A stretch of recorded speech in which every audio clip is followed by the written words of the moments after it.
मित्रांनो, वरुडच्या मार्केटमध्ये आलोय आम्ही। आमचे धोटे साहेब म्हणाले की चला मार्केटमध्ये जाऊ, फिरून येऊ। आमचे धोटे साहेब पण आहे सोबत। आज महालक्ष्मी पूजा असल्यामुळे सर्व मार्केटमध्ये येऊन राहिले आहेत।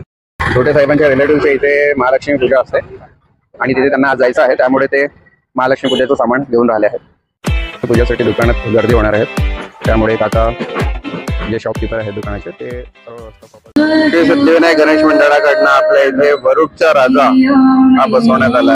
A few moments later. आता मार्केट मधनं आलो आणि इकडे फुल तोडायला लागले आहेत। इतकं सुंदर रांगोळी काढतात।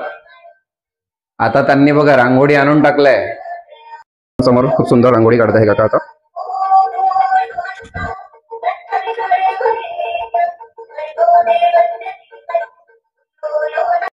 काकूंची आता पूजेची तयारी चालू झाली आहे।